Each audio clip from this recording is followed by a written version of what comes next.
On this episode of Man vs. Mood, we have a special show for you. We're lucky to be joined by guest Mel Locke of Universal Jiu Jitsu in downtown Camas, Washington. Mel sat down with Mike and I. Unfortunately, Gary was not able to join us to discuss a wide array of topics from running a business during a pandemic, suffering a heart attack, as well as the mental health benefits of jiu-jitsu and martial arts training in general. For more information on Mel and Universal Jiu-Jitsu, head over to universaljj.com. Now, sit back and enjoy Man vs. Mood.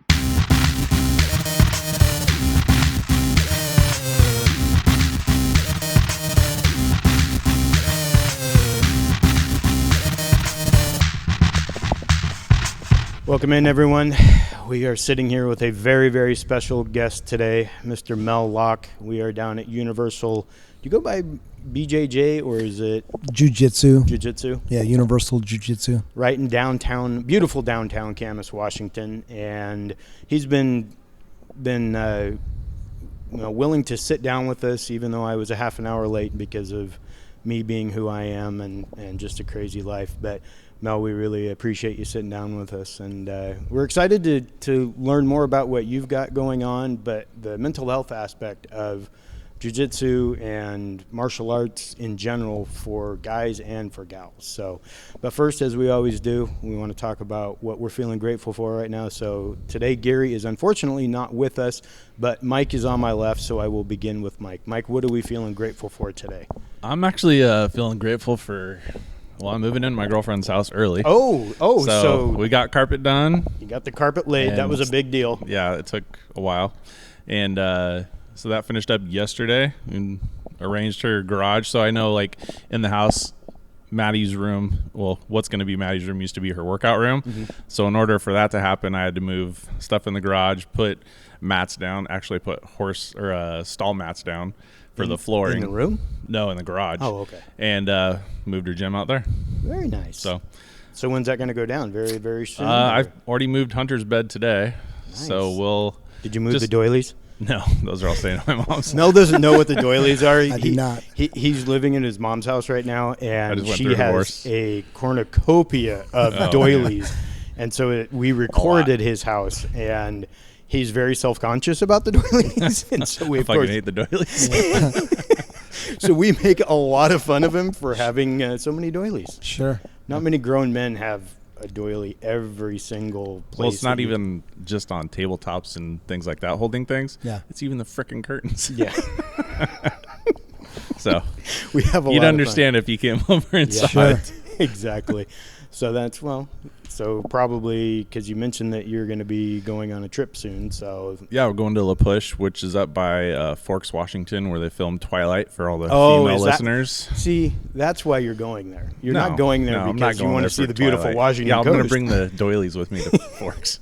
Well, speaking of Forks, there's actually a sign up there on one of the campgrounds, and it has a meter. And it says, wants to know local vampire sightings. It'll give you an arrow if it's strong or weak. Really? Yeah. Okay, so who's the bigger Twilight fan here? I'm just the perspective of staying at the campground here years ago in Forks, Washington. So, yeah. That's awesome. No, unfortunately, I have seen the Twilight films, so I'm just talking a lot of trash that is not necessary. I did not enjoy them, but I was forced to watch them by my wife. So. Well, we're actually close to one of the filming things. If you drive up I-5, Kalama is one of the places where they filmed. I don't know what part, but they filmed something. I'm sure you do. You don't have to lie, Craig. Okay, Mel, are you Team Jacob or Team... What's the other guy's name? No comment. What was it? Jacob and who? Jacob and... Jacob and... Jacob and a sparkly boy. I know. Jacob is the muscular one, right? Jake, and then the other guy is the... Edward. Team Edward. Edward, there you go. See? He's being coy. It would probably have to be a Jacob if I was. Okay. Yeah, he looks like he can get down a little more than Edward can. Yeah. Edward can run really fast. That's like asking now if you're Cobra Kai or Miyagi-Do, right? I have not watched that, Cobra but Kai. I've heard that it is wonderful. Have you watched? I've watched the 2 seasons, I believe. I haven't watched, I think, the 3rd one or 4th one. It's out even now, but yeah. Everyone says that every season gets better than the last one. So I have not watched. I don't watch much TV like that, but everyone that I hear raves about Karate Kid. It is pretty cool how they made the Karate Kid. They really played off the original movies with the original characters. That's what I was super impressed with. Like, I haven't seen the only one that's not there Johnny is Mr. for Miyagi. 30 years coming out of the woodwork, and I go, oh my gosh, this is him. Awesome. Yeah. And he looks, I mean, he just looks like an older version of himself. Right. He actually is aged relatively well. Well, Mel, what are you thankful for this fine day? We're recording this a week early, so as you guys hear this, it's actually a week prior. So what do you got going on, Mel? Well, this week, I'm actually grateful for no COVID restrictions at all in Washington State, especially in my line of business work. Yeah, that was. I wanted to ask you how that was impacting you. So let's get into it real quick. What has it been like? How freeing has it been to see those restrictions go away? I think basically having no restrictions, having the curtains open, having the opportunity to take leads and to actually share the opportunity of the benefits of martial arts training during a dark and depressing 2 years for a lot of people that were even training here during that time. It was stark to see how much that impacted people not to be able to get out and just move. I know for me, I mean, I was doing some underground stuff at my gym over in Washougal. They taped up the windows, and we did all kinds of crazy things that we could. I was going to people's houses, doing whatever I could to make sure that I was able to continue moving. And a lot of people weren't doing that, and I mean, we've seen suicide rates and things like that go up, and I think we're going to see the impacts of that for a long time. But something that I am thankful for is that we're going to go to the beach next week, and haven't been to Cannon Beach in 4 or 5 years, so it's a pretty big deal. We love Cannon Beach, and just get down there and relax and eat a bunch of seafood. I am a huge fan of seafood. Okay, what kind of seafood though? Are you talking like shrimp or crab? Or all of it. Just I'm not sure there are many seafoods that I would not eat, and I eat them raw too. Ugh. I'm a fan of sushi, mussels, oysters. Oh yeah, raw oysters. That's slurping up a snot. It's great. Do you like oysters, Mel? Yeah, I guess I could probably fathom them. I can't even remember what they taste like. It's like a loogie. If they're buttered up, they probably taste even better. Well, see, my favorite way to do it is on the grill. We put them on the grill at the coast and hopefully have a view of the ocean. Just let them steam a little bit, and then they pop. A little garlic butter. Shooters, raw, the whole things. But let's see what else. Crab is my favorite. Yeah. Dungeness is my absolute top of the line crab, but my situation with one hand and cracking Dungeness crab, it's like watching a 2-year-old try to open a bottle or something. It is a mess. Everything is everywhere because I'm not very good at it. And so king crab, they usually split up the middle, and I would prefer that, but I will be eating a bunch. I think the fun part is cracking them open and enjoying it while you're doing that. Yeah. That's the fun part, instead of just having it delivered for you. Warm. Right. You get that one big piece. You get the leg to pop out, and it's like 3 inches long. And you dip it in a little butter, and it's so good. Yeah. Okay, enough about food and whatnot. Mel, why don't you tell us, because we could talk about food all day long. Why don't you tell us a little bit about yourself, about your business, what you got going on, why we're here? Well, let's see. Mel Locke. I started pretty much born and raised in Camas. I moved to Camas when I was 2 years old.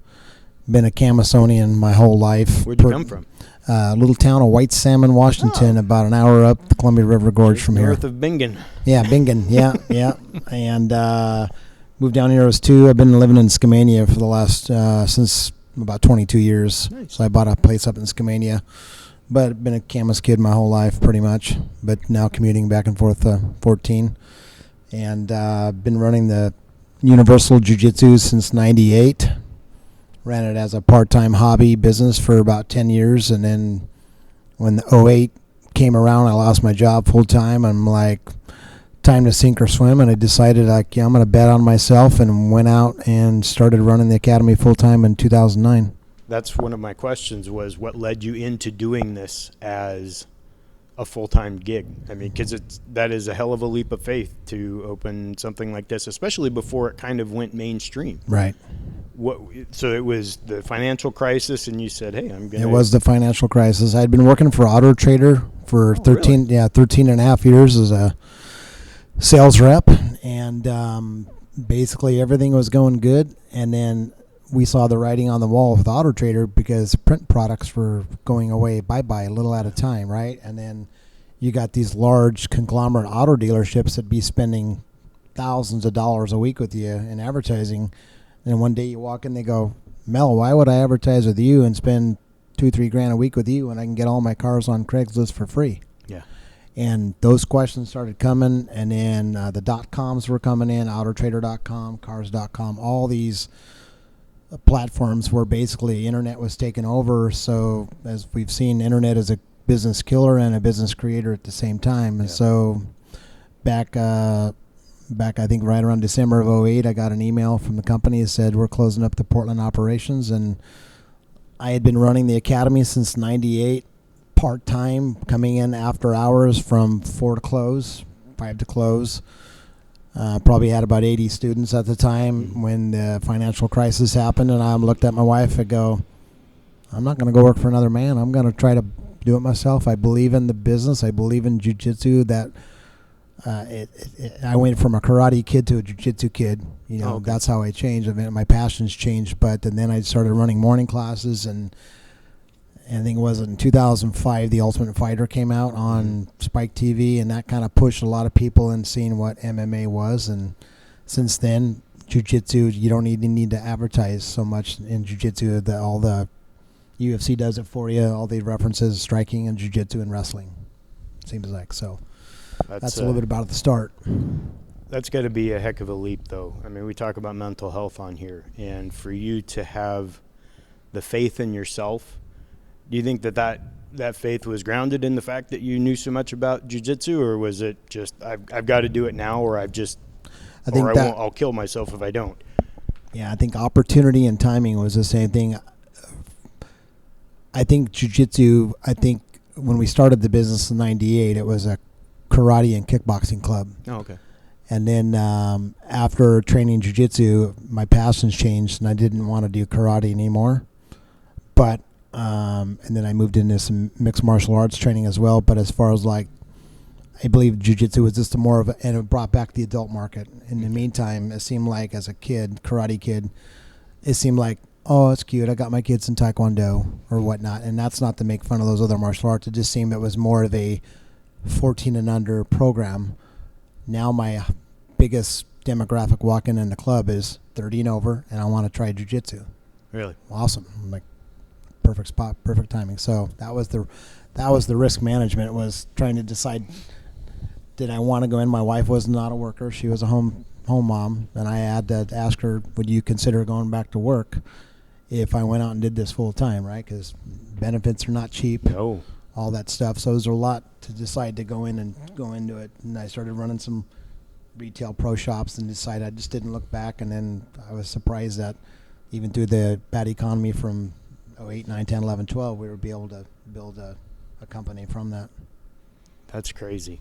That's such a testament to what we hear from a lot of people, that they wish they would have taken advantage of a situation when you're presented an opportunity. You know, it may be hard, it may be easy, but making that leap and betting on yourself is one of the hardest things all of us do. And I think that, well, I would imagine the statistics would probably back it up, that most people won't do it. They don't have the self-discipline required. Mike and I have worked for ourselves for a long time. Yeah, getting into real estate is very similar. Kind of what you were saying is, you know, you're your own boss, so nobody's if you're gonna sit around waiting for the phone to ring, it's never gonna ring. So you have to be very proactive and get out and do it and stuff like that. So I commend you for, biting that bullet. I mean, that was a tough time. I was in lending at that time, and I did mostly investment That's the investment worst properties. time to be in lending. And so when I saw the investment loans drying up, I'm like, well, shit, now I'm going to have to go get a regular job. And so it took me out of real estate or the real estate industry for a while, and I didn't get back into it until 16. So 8 years later is when I got licensed to get back into, selling homes to just regular people. And that's where when I worked for Auto Trader, back when that time you could see all the bad credit people getting dried up. Not a lot of these third-party lenders were like, they went out of business, or they just weren't loaning, or they got burned because they were doing ninja loans, no income, no job. Yep. Stated income, stated assets. Oh man. Yeah. I started in Wild real Wild estate West. in 2000, and I went through all that when people were getting them. And I tell this story. I had one guy who was a custodian for the Vancouver School District. He made $17 an hour, and he had $1 million line of credit, and he was buying houses with it. In 2008 or 2009, he lost all of it because he still had his job, but he couldn't carry the notes and all the interest rates adjusted on him. So what are the different martial arts that you offer down here? Because I know that Brazilian Jiu-Jitsu is probably the anchor, but you do offer several other types that train. Yeah, currently now it's just Jiu-Jitsu and Muay Thai. Okay. So previously in the past, we've had a karate instructor here, which was a business partner of mine in the past, that originally founded the company in 1998, was Universal Institute of Martial Arts. Mm-hmm. And we taught karate and jiu-jitsu, or originally karate and cardio kickboxing. Okay. Moved into kickboxing, and then I started taking jiu-jitsu in 98, but it wasn't really popular at the time. But as a martial artist, those that watched the first UFC, like myself, that did karate for 15 years, I'm like, what is this jiu-jitsu thing? Why? It was the curiosity that killed the cat. So I pretty much drove from Skamania, Washington to North Kaiser, Oregon for 3.5 years. Down by Salem? Down by Salem. I drove there for 3.5 years for my lessons. You're kidding me. On the daily? As often as I could, because I was wow. I was a sales rep for Auto Trader, so I didn't have to be anywhere specific time. So I'd leave my territory at 4:35, jet down to North Kaiser, Oregon, and take lessons. Because at the time, I had read a magazine. It was July issue of '98. It had Hicks and Gracie on the front, and it was talking about his association. And inside, I'm reading the article, and it says, "Oh, here's a list of his representatives." And anyways, it says North Kaiser, Oregon. I had to pull out an atlas and look at. Go, where's North Kaiser at? Because you mean the Thomas guy? Yeah, there was no Google Maps. There was no you Right. know how to get there. And I made the conscious decision I'm gonna go try it. And once I got involved, I just stuck with it. So is jiu-jitsu, is that the ground, what people would call ground and pound? No, I would refer to ground and pound more wrestling. Like wrestling, you wrestle them down to the ground, then you ground and pound. That's where the era of, jiu-jitsu started. Then the wrestlers came in. They figured out how to null and void some of the jiu-jitsu people's submissions, get you on the ground, and then pound you until the ref pulled you off and you won by TKO. So that's where the ground and pound came from. It was more like the Matt Hughes and the wrestlers in the realm of MMA. What would be, if you were going to give an elevator pitch of what jiu-jitsu would be for, if we have guys in here that are guys listening and gals listening that have no idea what it is, if you had 30 seconds to sum it up, or 10 seconds, whatever it might be, what are the highlights of it and why you believe it is the best of the martial arts for yourself? If it's true and they say 90% of all violent attacks up on the ground, where do you want to spend most of your training? On the ground. That being said, if you're on the ground, you would want to be on the top position. But if you're a weaker, smaller person and you never wrestled, you're going to find yourself on your back on the street, and you're going to have to realize how to take minimal damage from a bad position. That's I don't know that you could have made it any more concise than that, because as you know, my son participates in the beginner classes, and he's wrestled in the past, and so it takes some of the, you got to have a little bit of a line between what you're doing in wrestling and what you're doing in jiu-jitsu. But one of the things that he and I have talked about is being comfortable being uncomfortable, and how that is it's hard for people to wrap their minds around that. Is that a challenge, or what do you think the biggest challenge for your beginners is? When they walk in the door, that's a big challenge. Getting in the door and signing up is a big challenge. That's the first hurdle. Exactly. So is that fear factor. Walking into I like to call my place an academy versus a gym, because sometimes people get a little bit more like, well, it's a gym and I don't want to go get beat up at the gym. Yeah. Right. And I'm scared of that's the hardest part, is walking through the front doors. I think the second part is just recognizing that you got to realize that you got to start from scratch. It's hard, but don't be afraid. Don't be afraid is a common theme in all martial arts, I would imagine, because you're trying to protect yourself. I mean, you can go to competitions and things like that, but at the end of the day, a lot of this is self-defense, and you work on that with the beginners all the way through. What is the top rank? I think the top rank is considered a red belt. Okay. What belt are you? I am a second-degree black belt. Okay. And in the red belt, you pretty much have to be pretty old to get your red belt. You have to be, I believe, in the 8th degree. So once you get your black belt, you can get a degree on your black belt every 3 years if you're actively training or teaching. And I would consider actively teaching or training at least be on the mat 2 days a week. Okay. If so forth. So you're talking to get a red belt, you'd have to be a black belt 18 to 20 years as a black belt to even get the red belt, because it's 3 years per degree, and you're not going to get your red belt, I think, until 8th or 9th. Wow. Okay. And how long does it take to get, if you're training continually, from white belt to black belt? Not a degree, just the black belt. In modern day jiu-jitsu, it's probably a 7 to 10 year stint. To get to black? Yes. For myself, that started in 98. I was what they call a long distance learner. And like I said, going down to North Kaiser, jiu-jitsu just wasn't around. So everybody that watched the UFC in 93, basically like myself, had been in karate since 85. Information was coming up from Brazil. Yeah. Then it was coming up to California and then into the major cities. But for myself, the information wasn't readily available, so I had to travel to go find or go to seminars and try to get as much information. Now you could go to YouTube and go, oh, that's a cool move, but I don't like that move. I'll just switch to, change the next video and watch what this guy has to say. You mentioned Rickson Gracie a little bit ago. Is he your mentor? Who do you base your training on or from? Well, let's see. So I think there's been 3 big influences in my jiu-jitsu career. One has been Pedro Sauer. Okay. Pedro is a black belt under Rickson. Okay. Luis Heredia from Maui Jiu-Jitsu. If you ever go in Maui, is basically Maui Jiu-Jitsu. He founded it in 2002. And then Rylan Lazaris is another islander from Oahu who was a young kid that came to Corvallis to go to school. And I ended up Oregon State? Oregon State. Mm-hmm. And he went there, and he was Pedro's official representative in Corvallis. And then I became a representative in Pedro back in 2004. Oh, okay. So you work under them. Is that right, kind of? Yeah. It's not a multi-level marketing scheme. No multi-level. You're part of an association of group of guys, and then, but basically I was hungry for information back then. There just wasn't really available back in the day.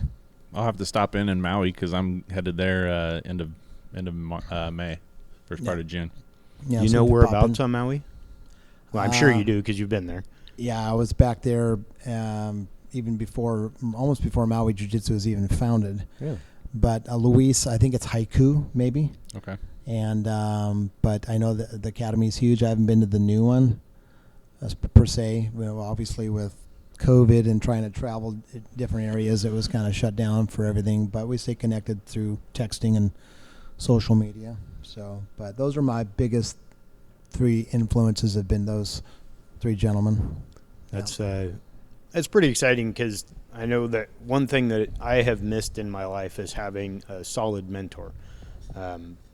My dad passed away when I was younger, and he dealt with a lot of alcoholism and things like that, so he wasn't and he was an avid gambler. Was not the best person to look up to, so I always was kind of searching for things like that, and for me, it was getting into the gym, and I don't know if you know, I think I've mentioned it to you that I was morbidly obese at one time. Right. And that saved my life, on not just because I became healthier, but because I had the ability to get out anger and things like that in a constructive way. Mike is dealing with that and working hard in the gym as well. So we both see how great this can be for anyone that has the opportunity to get out and move. But when we talk about jiu-jitsu, what do you think? Is it the fact that you have camaraderie with a group of people? I'm sure that's a huge part of it. The fact that the confidence from being able to defend yourself. What would you say is the biggest mental health positives to jiu-jitsu or Muay Thai or just in general being down here at the academy? Yeah. You mentioned mental health, so I just had a couple of promotions here at the academy. A couple of grown men got their blue belts here recently with me, and we all give them the floor to talk about. And these guys probably spent 24 months in the process to get their blue belt, right? Maybe 15 to 20 months.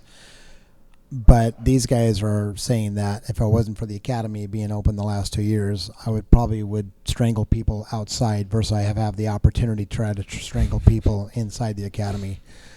So I think for myself, like you're talking, Will, when I saw Karate Kid in 1985 as a 15-year-old, I knew that I wanted to do martial arts for the rest of my life because I was inspired by what I saw. Was it the crane kick? Is that well? really what I think got it you? was more the spiritual, Yeah. like teacher-student relationship. It wasn't so much about the hokiness, but it was something that male mentorship brought to my life as a 15-year-old kid taking karate through the Camas Community Education Program through Pat Miller, and then I was like, it totally changed. And also, a drunk dad, telling me I was a mama's boy because I lived with my mom my entire life.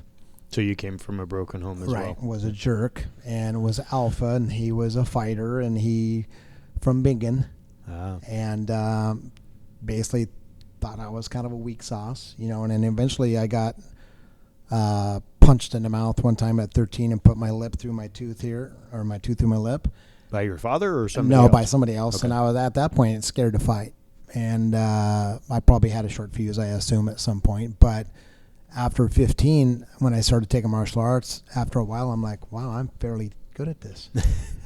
And then my confidence built that way. And I just enjoyed the camaraderie. I love the sparring part. When you're doing karate, you have to do the forms and the pre-planned self-defense, but that was available at the time.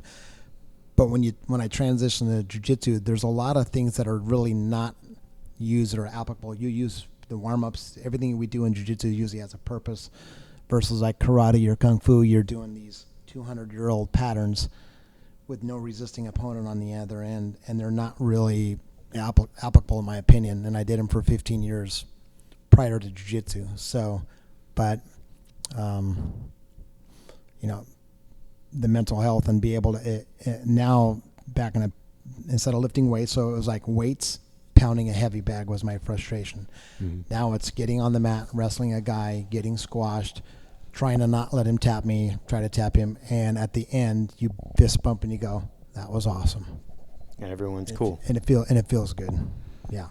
See, I never really had kind of the same situation. I grew up with mom. Yeah. And because my dad chose drugs and alcohol and another woman over our family. Yeah. And so, as having a mother that you're around the whole time, she's very into safety. Don't go do this. Don't go do that. There's no way in hell she would ever let me have done karate or anything like that. I was surprised she even let me do football. But, Mine didn't want me to. So when he was mentioning the fear thing earlier, it's like I get in here and it's intimidating to me just to walk into a place and going, I'd probably get my ass kicked here, and I'm 43. So it's just more of that kind of not having a male figure growing up. You don't know if you have what it takes, if you are in a brawl or something else. And I've been in fights before, but I'm taking what I'm given also. So it's not like I'm deflecting and just dishing it all. So You were saying earlier, Will, like male mentorship. That's where I found male mentorship through the martial arts program with the instructors that I looked up to.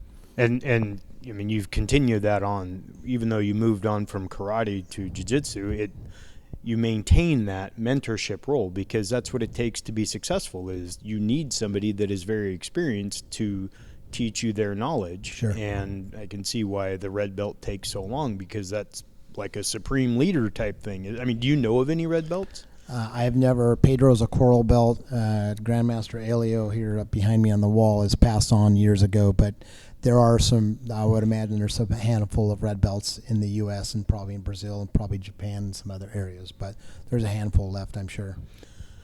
What do you think the biggest misnomer is, or misconception of jiu-jitsu, martial arts in general, is today? Well, for jiu-jitsu, I think the biggest misconception is, oh, you lay on your back and you fight people. Really?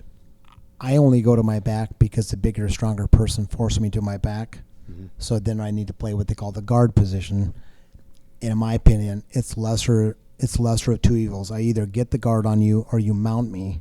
Mm-hmm. If you look how puppies play, usually one puppy's fighting off his back, looking up, and he's got his paws up and they're playing. Very rare do you see a puppy turn and go belly down so the puppy can bite the back of his neck. Mm-hmm. So that's the trade-off between like jiu-jitsu and wrestling. Wrestling, you don't ever go to your back because the sport teaches you not to get pinned. Mm-hmm. But when you look at it from a fight perspective, how much sense does that make in a fight that you're going to turn away from this guy and let this guy pound the back of your head or choke you? Yeah. So, but what's unique about wrestling, if you've listened to some of the, like Joe Rogan podcasts, you can't, wrestlers don't concede the bottom position. That's why they're tough to beat. They don't ever go to their back unless it's tooth and nail. And that's why so many wrestlers do so good in UFC, is they don't have that, I'm not going to concede the guard position, right? And in the guard and striking, in jiu-jitsu, where there's no punching, the guard can be considered a neutral position, right? And but if there's punching going on, the guard is not considered a neutral position, in my opinion. Yeah, because the higher ground typically wins. Positional hierarchy, yeah. And in when there's doing stand-up, and they're punching each other, there's a fair amount of force. But when you get down to the ground, right, you have all this guy coming straight down, and the guy in the bottom doesn't have anywhere to go. So a lot of times their head's getting here. And you're talking about Mike getting intimidated when you walk inside academy. I think for the most part, people that do not have a good, here at the academy, and Derek probably knows this, we don't let people spar, preferably until they've gotten at least 25 classes. Mm-hmm. Might be more depending on, and it's mainly to prevent them from injuring themselves or vice versa. And it's like where you go and you go, oh, I'm just going to go into that place and get beat up. That's where you get a bad review and go, oh, it was just a body bag there. They beat me up. That same way in boxing. You're not going to expect to go in and it'd be a bad academy owner or boxing gym owner and come in, Mike, I'm going to let you spar my, Golden Gloves guy here. And you go, wow, really, thank you. And all of a sudden that wasn't enjoyable. And it never, you have a bad experience, and now you assume every academy's run like, or every boxing gym's run like that, and you never want to go back. And so, like the Cobra Kai. Yeah, like the Cobra Kai, right? So I think coming into a jiu-jitsu school, you got to be taught right. And I can tell you, in the beginning, I didn't do everything right, but it was back to what I thought, and now I have changed years ago to help bring people and make sure it's a baby step program. And then as you get better, we turn on the heat, so forth. Because not everybody expects they want to be a competitor right out of the gate when they walk in. They want to learn, like myself, self-defense was my first thing, but I did wrestle for 4 seasons, and I wasn't all that good at it, but I was like, this is kind of a cool martial art. What would you say is your ideal client? If you were to define one, what does that look like walking through those doors? The person that walks in with his head below, head tucked in, no confidence, walks in and goes, yeah, I maybe have seen this one, whatever. They don't know anything about. The jiu-jitsu is kind of more inquisitive, but that is the ones that you see, or I would call them just they're athletic, but they don't realize that they're not athletic. They think they're not athletic, but they are. So I would walk in saying, I'm not athletic coming into this. You look athletic to me. No. Oh, Thank you. absolutely. Yeah. Oh, Mike, don't Yeah. say that about yourself. Yeah. You need to look at more people. But Because- just to come in and they don't, they got their tail tucked between their legs and they just don't necessarily know. But they've taken the guts and they've walked through the front door, and now it's about like, okay, we got to make sure we're doing it the right way in the beginning. And everybody is different when they walk in. I have found this running the academy. We come in for one reason, but we stay for another. Okay. Can you give us an example of some of those reasons that you've heard from people that have come in? Yeah, gentleman came in a couple years ago, just pre-COVID. He works, I think, in the automotive industry. Guy pulled a knife on him out in the parking lot. Walked in here within a week, he goes, I want to learn how to defend myself. Now he's staying in the academy because he's built a camaraderie of a group of guys that he enjoys just training with. And he was like, and then the last time we did a blue belt test for him, I took one of my plastic knives, put it underneath one of the other guys' gi, told him to present the knife. It was a fake one. Mm-hmm. And then the gentleman that got his blue belt, Isaac, he looked at the guy and just ran away. I go, that's the best defense ever. Yeah. Right? Because, we can always say that these are good defenses, but if it comes into gun, knife, stick stuff, you know what I mean? It's like everybody's going to get a hit or cut, so forth. A lot of times the people that are wielding the knives are high on something. Yeah. So they're not going to feel what you're doing to them anyways. Yeah. I think that's something that's also important to understand is if you listen to people like Jocko has been a big part of my life for years now, since he went on the Tim Ferriss podcast, because I was a regular listener of the Tim Ferriss podcast, heard Jocko, and I was like, holy shit, this guy's talking different than everyone else. And even Ferriss, who I was a pioneer of podcasting and kind of in the world of diet, exercise, that kind of stuff. But to hear Jocko and then read his book and now listen to his podcast, and I lean far more Jocko than Rogan because I find I don't listen to all the other BS that Rogan has. Jocko has a military background, which I really appreciate. I saw him speak here in Washougal. I was there as well at the Duct Tape Patriot. Yeah, yep. That was incredible. And I think that one thing that I see is from the outside looking in and wanting my son to really embrace this is that people think that it's just a bunch of knuckle dragging guys and they just want to beat on each other, or the affliction wearing guys who want to brawl everyone, which in my opinion most of them aren't fighters because of what you just said. And that's why this kind of piqued my interest is Jocko has always said, if you're in a bad situation, run away. There's no good outcome to a street fight. Right. Don't do it just because you can. Make sure you're safe, because at the end of the day, we all want to be breathing. And a lot of times, I know several people who got into street fights and ended up killing a person because the guy fell down and hit his head on a curb or something like that. But I think that it's great to have folks like you that really give it a face of balance and not just we're here to kick guys' asses and alpha this and alpha that, which I don't think is really alpha. I think alpha is having ultimate control of your emotions. Jordan Peterson said, have the ability to be a monster and the ability not to let anyone know, or something. I butchered the quote, but be a monster inside and, on the outside kind of be, just be a good balanced person. And so I think that it's really exciting for everyone in this community to be able to have kind of that rock that doesn't buy into that, isn't about the macho bullshit. Do you get guys that come in here, though, and that's what they want? They want to strap on the affliction gear and just start, they think they're going to They do come in and they don't stay. Because they don't like the pace. They don't like the discipline. They might take my kindness for being weak. Right? So I can absolutely see that, but from I do like the MMA contact, the sport itself, but I don't like the MMA mindset, thug mentality. Mm-hmm. Me being raised under the Karate Kid, watching that whole spiritual play between almost like good and evil. I got into MMA when I was fighting because I wanted to prove myself that I am a martial artist and I enjoy it. I like fighting, but it's a total dichotomy because when I was a kid, I was scared to fight, and then I find myself that I was fighting. And I'm more happy to fight in the ring than I would be on the street, of course. But I think I think there's a quote, but you become who you associate with. So people that come in the academy, if they're not like us, they leave, right? And we're trying to accept them, but sometimes maybe we're not tough enough or rough enough for them, but usually they don't stay. But most of them do stay, but the tough guys usually don't stay. They're looking for something, or they just want to come in and try spar the toughest guy that night and then make a review online and go, I tapped out everybody. But those days are long gone. We don't get those drop-in guys anymore. Usually when they come in, it's a $35 visit fee, and they go, I'm not going to pay that. Have a good day. Yeah. And I don't want them here because I'm trying to protect my students here from thug mentality people, and that's where usually things happen bad.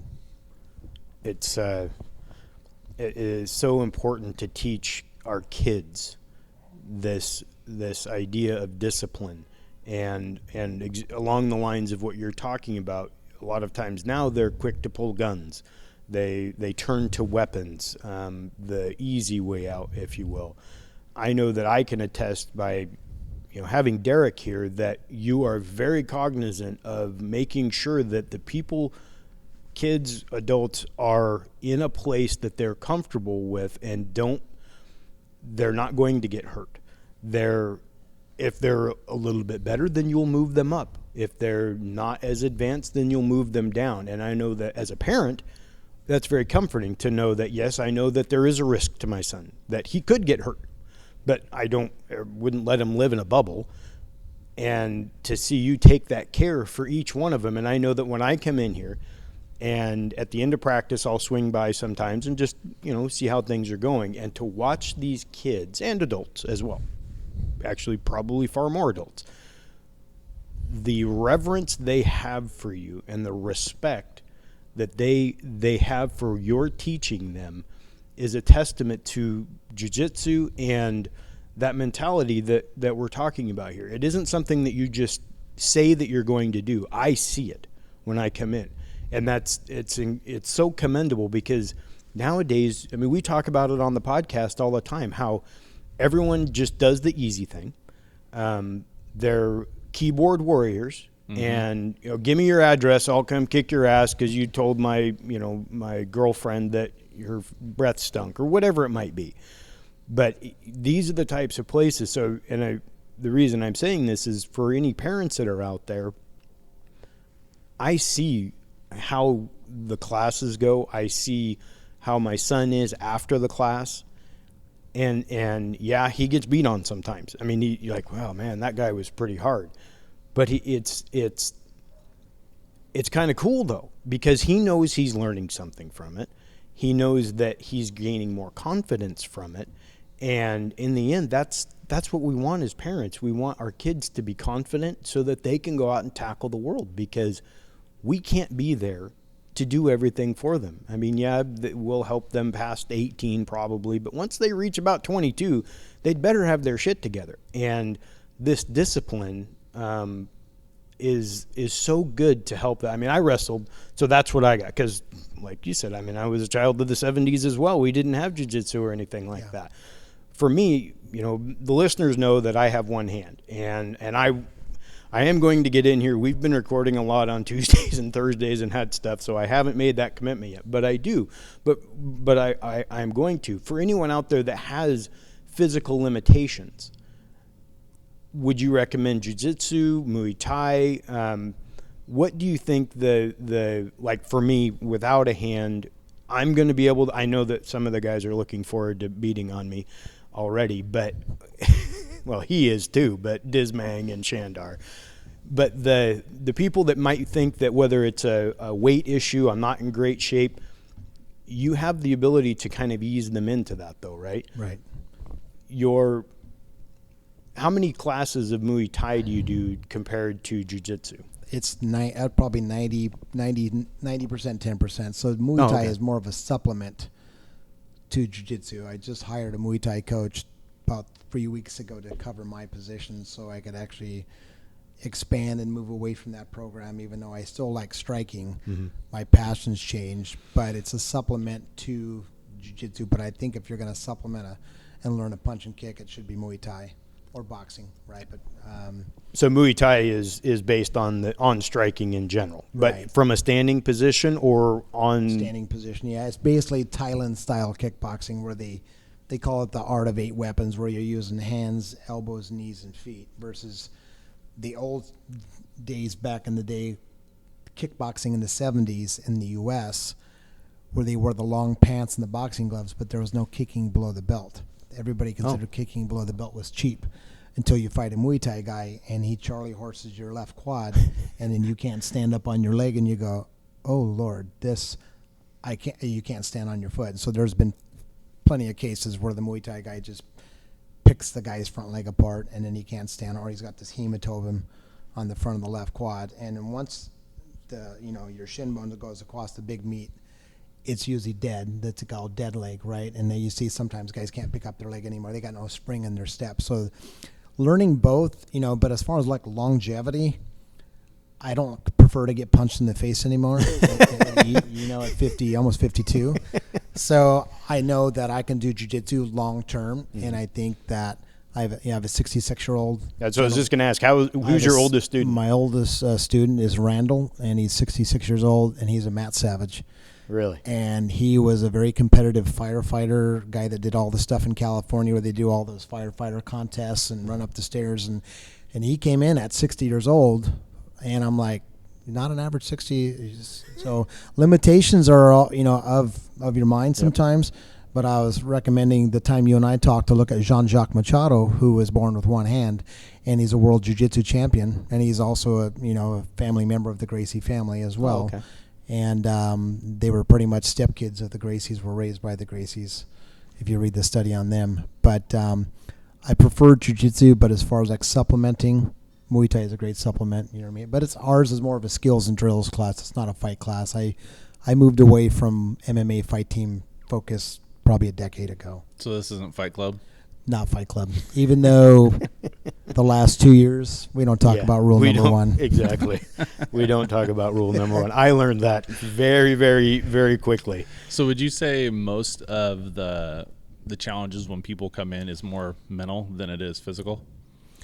I think now that I'm hearing a lot of the guys that come in, and I've been sticking with it during COVID, they came in for one reason, and it was probably something mentally, whatever, like this gentleman Mike was saying, like, hey, if I couldn't be in here, I would have been strangling people out outside. And so this is a huge chemical, in my opinion, release when you're inside the mat and you're in your training and you're trying to survive and so forth. But it can be scary.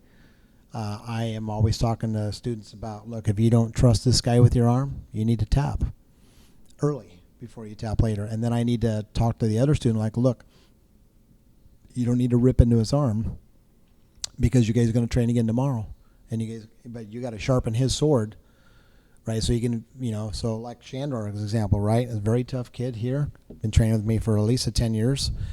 And I've told Shandor in the past, I'm like, the only way you're going to help someone get as good as you are is you got to basically teach them, like I taught you, to sharpen your sword. Because if you're just beating up people, they don't want to come back in, right? And a lot of times it comes from the top down, where I'm constantly talking to students. But we want to have, tough guys can train together with other tough guys. But when you're bringing someone underneath you, it's like a baby. You gotta care for that baby. You just can't put it in the water and let it sink. You can't rip their shoulder out of socket and dislocate it. And they're like, sheesh, $125 a month. I can go spend money on beer for that and whatever.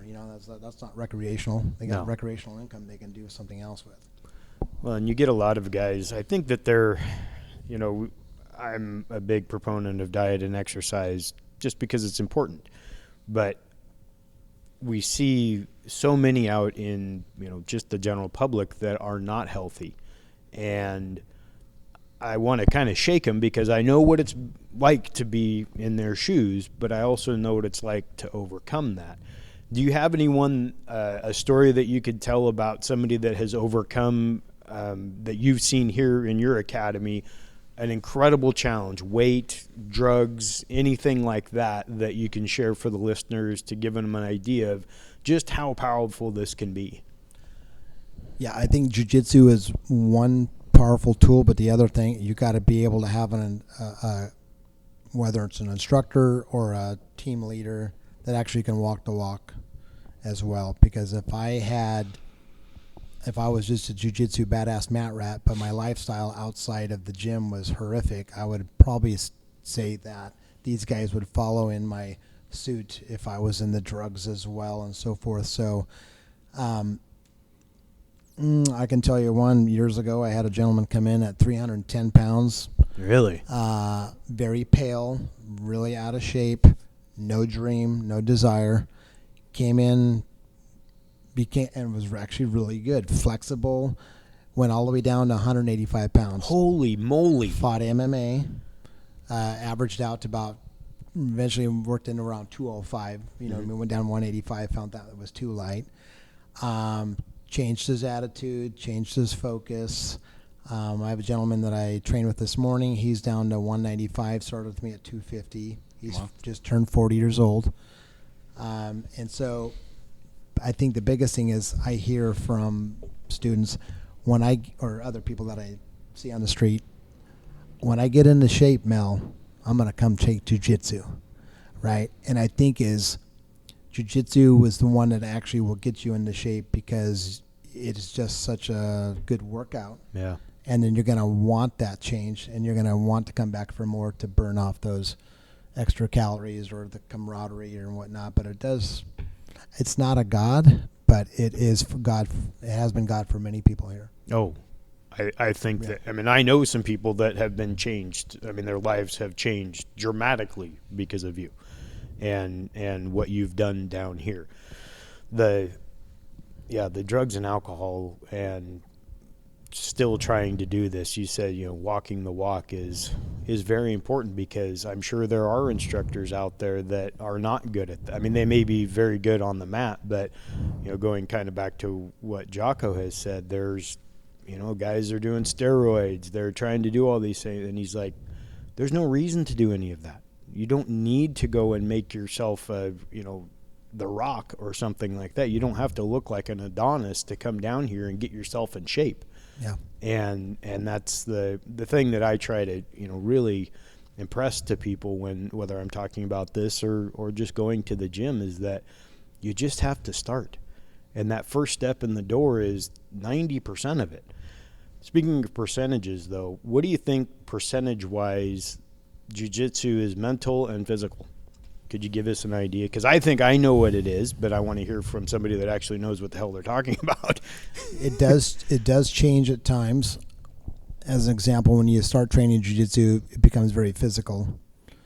But and it can become egotistical for even a gentleman that comes in that starts ranking up. He gets a little bit older, and he goes, I'm not enjoying it as much because he's got younger guys coming after him because he's a higher belt. Mm-hmm. And he's now kind of gone into the emotional factor, like, I'm not enjoying it because I'm going to lose.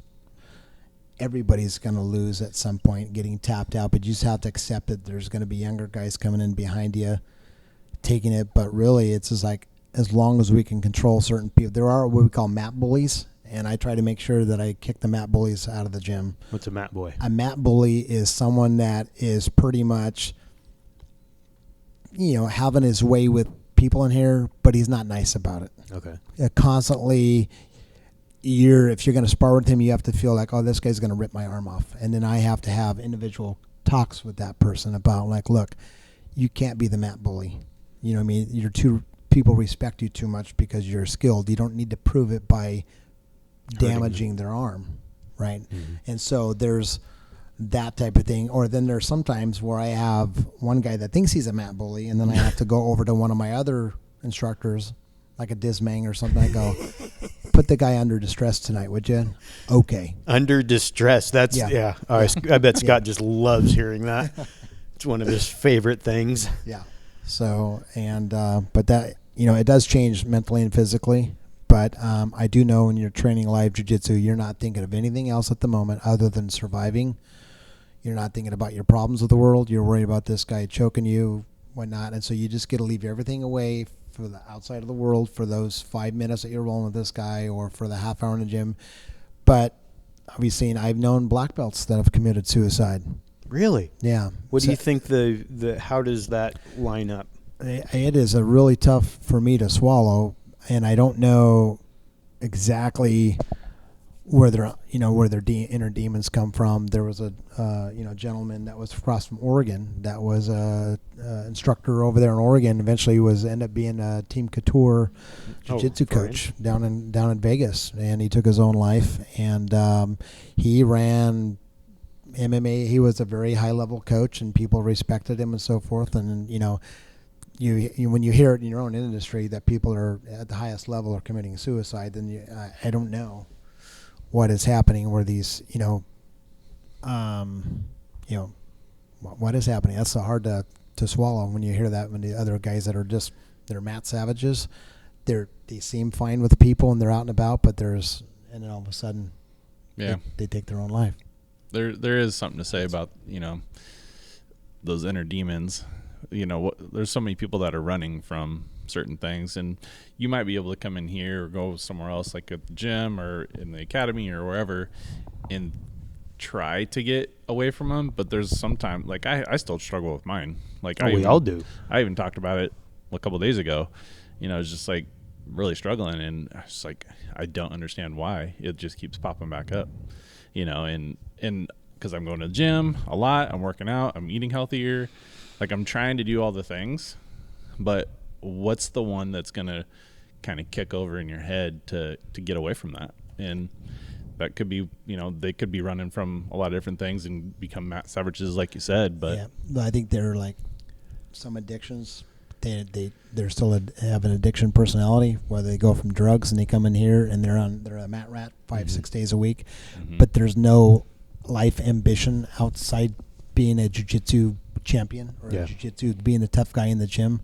But that's where I think most of the time you end up making a group of friends here. When it's 7 to 10 years to get a black belt, it's like family. Yeah. At times, and sometimes family make you mad, right? And they upset you for decisions that they make, whatnot. And then you got, and some of these guys that I've known for 7 to 10 years, and then you just got to sit down, and most of everybody will eventually, but not everybody likes to open up to everybody, as you were talking about earlier, right? You got these, or inner demons or you don't want to. Guys are really good at like not sharing what's in here. That's one of our big things that we talk about all the time, and it's kind of a tenet. A tent pole of the show is getting guys to open up, and this isn't about being waterworks or anything like that. If it's necessary, then that's fine, because we're all different and we all present our emotions differently. But it's acknowledging that we have emotions, because a lot of guys won't even acknowledge that. And I'm sure that you see that in here. They may just let anger drive everything that they do, their decision making on the mat, rather than using a level head to make sure that they're using sound technique and things like that. A bad day outside in the life of world could be a bad day in here for that person ripping people's arms out. Yeah. So there's like being like Captain Eyes, watching and looking at body language and demeanor and so forth when comes in. Are they happy? Are they mad at the world? And I can tell you this, from the last 2 years of trying to run a business as a business owner, I had some really upset. I made myself so sick last August that I had diarrhea for 7-8 days that I couldn't, and I finally looked it up. It was like anxiety, or something had to do with anxiety. But when this whole vaccine thing came out, my wife's a school teacher, you know what I mean? She was like, my wife, born and raised Christian and so forth, she goes, I'm not going to take it. And I'm like, I got your back. But that's where her income comes from. It's where her insurance comes from and everything like that. And I'm like, and I was thinking about that. Oh man, what's going to happen here? And I made myself sick thinking about it. But that had to do with like what was going on. And as tough as I am on the mat, it was making me weak mentally. And I was so mad with the system. I know this is not the system and the political environment that happened, regardless of where you stay. But if you're a small independent business, And it affected me personally, right? I lost a business partner out of the deal and 3 Really? part-time employees. Now I'm trying to rebuild from that original deal. No kidding. Yeah. So that's the impact that kind of leads into the question of owning a small business during COVID. Right. And one that is focused on very intimate, close contact. And we're not going to get into the specifics of how you continue operating, but the mental side of that for you, I mean, you alluded to the 7 to 10 days there, but when you heard 2 years and a month ago that the world is going to shut down, I mean, you've got to have kind of one of those ass-clenching moments, like, how the hell am I going to continue to pay rent down there? Yeah, well, most people, you guys probably don't know, but now you know now, I had a heart attack on January 7th, 2020. No kidding. On January 7th, yeah. I woke up early in the morning, and I didn't feel right. My wife went to the other side of the house to get to do a workout video. Yeah. And I got up, and I'm like, man, why is my chest tight? Both arms are heavy, and I'm kind of clammy wet. You better call somebody. And well, I go to Google and look at my phone, heart attack symptoms. Holy tar, I got every one of them. I walk across the house, tell my wife, hey, can you read my phone? Oh, I don't have my glasses on. I go, I think I'm having a heart attack. And so she goes online and says, hey, take an aspirin. Anyway, so I swallow one. She goes, actually, it says chew one. And we live in Skamania. Yeah. She goes, what do you want to do? And I go, rip me in right now. So we got in her car. It was probably about 6 in the morning. The Camas Washougal Fire Department met us on Highway 14. Really? Because in Skamania, it would probably take over half an hour for the just the to get ambulance there. to get to my place. It's so rural out there. And they put nitroglycerin down my tongue. And sure enough, I had they call it a widowmaker. But I had my left main coronary artery plugged, and I went into the ER. I remember going into this chilly room, and I woke up and had a big old hole in my wrist on my right side because they went and put a stent in my left main coronary. Yeah. And I thought I was in good shape, but I can tell you this, energy drinks every day. Ooh. And fast food. Okay, killers, right? And I was here working out along the way, but I remember after training, I wanted a hot meal, and I was too lazy to go home and cook up whatever she made up as leftovers, right? So you go to Burgerville. It would be easy enough to eat anything fast food. So I can tell you this: I haven't had an energy drink for 24 months or 27 months. Congratulations! Now I've gone more of it to the yerba mate tea, right? And I can't say that I'm super clean on fast food, but you know what I mean. And just I had some high cholesterol that I had, and then after figuring out that I did, Randy Couture had one 2 months before I did in October of 2019 inside the cage wrestling with some guys, and he walked himself into the ER room and he goes, I'm having a heart attack. And sure enough, and I read his Instagram, I'm like, holy cow. And here I was 3 months later having the same one. So wow, I remember that. But now I'm thinking in my head, I should eat better. Yeah. Right? Maybe should do the avocado diet 24/7, something like that. But I haven't had an energy drink at all. That's what I was going to ask you. What do you do for fun? How do you blow off steam? And after having a heart attack, I mean, hell, just walking down the sidewalk you're thankful for that. But what do you do? Since a lot of people use this as the kind of their mechanism to blow off steam. Yeah. Other than this, what do you do? What do you enjoy doing outside of it? I do like ATV riding. Oh, okay. Not the fast ones, right? But, four-wheelers heading out into the woods. Yeah. I love hot rods. I have a old 65 Suburban. Really? Oh, boy. I'm a car nut. Tell me about it. Was it lifted with No, it's slammed. Oh, bagged? I can show you. Not bagged, but it's matte black. I've had it for... Murdered out? The rims and everything? Yeah, it's got 20s on it. It's slammed. Usually it's just a fair weather, but I had it painted matte black. Oh, that's awesome. I've been a car nut since I was a kid, and we went to the end of the world hot rod cruise down there at Long Beach? Long Beach. Near Ocean Park. Whatever. My wife walks up to this car, and it's a wagon, right? Yeah. And we have 4 kids. And it had 2 bench seats in it, and she counts the number, and she goes, oh, this would fit 6. And she goes, would you ever buy one of those? I go, in a heartbeat. Sure enough, so like 10, 15 years ago, I bought the biggest rusted junky one over in Portland, Oregon, and brought her home, did some work to it, lost interest, mainly motivated because it's going to cost a fair amount of money to do this. And then I had all the cancer cut out of it, and then I was getting ready to sell it, and I put it on Craigslist. This guy comes all the way up, and he looks at it, and he tells me, "You're going to make a mistake if you sell this to me." Right. And he convinced me to keep it. Because it's so rare. Rare, yeah. And then it's one of those two-door ones, right? Yeah. That actually has the two-door, but it's a fun. So I do like cars. That's my passion. Just That's your looking guilty at- pleasure. Guilty pleasure, yeah. So my wife asked me years ago, if you're ever to buy a new one or build an old one, what would you do? And I go, I'd rather build an old one. So it just over 15 years, it just nickel and dimed you here and there. But Yeah. I did it and I got her blessing, which was good because most of the time, if your money's going somewhere that your wife doesn't want you to, it's like, okay, it's not going there, right? But she gave Happy me, wife, happy life. yeah. Just remember that. Especially when it comes to that. What's life like post heart attack? Well, Besides the yerba mate tea, how have you changed things or just looked at things? What's your outlook on things after that?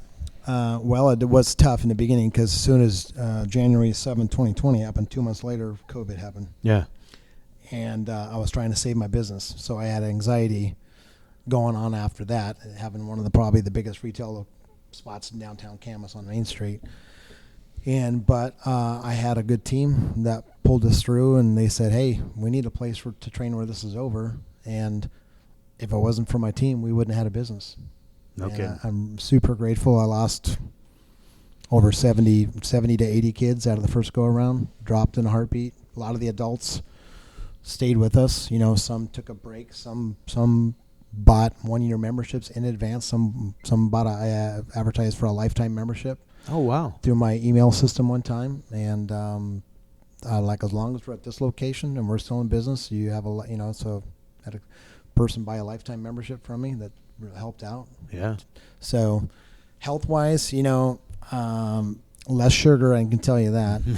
And he and I were having a talk about sugar earlier, Yeah. so he looks at me because anyway. Yeah, well, even the yerba mates, they have a naturopath that I saw one time, but basically said, Mel, no more than 30 grams a day of sugar is what you should have tops. And if you take a look at a piece of fruit, if you have a piece of fruit in half a day, 60. that's 35 or 40, right? Yeah, but So- that's different. That's different sugar, though. yeah, right. Are they talking yeah. processed though? Processed sugar? Yeah, and yerba mate, if you have a can of yerba mate, it's 30 grams in that can. Oh, is it really? It's 30 grams, yeah. So I'm like, then you have to if that's my guilty pleasure, then I'm like, okay, then I know that I'm like, okay, brownie's got to be going down, but I'll go home and I'm like, oh my gosh, she made some and it's so hard, or yeah, it's tough.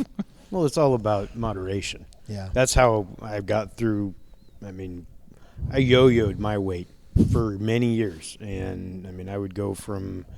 I was at 400, and then I went to 275, and then I went to 350, and then I went, back and forth until I finally said, okay, got a hold of it, but you got to stay there.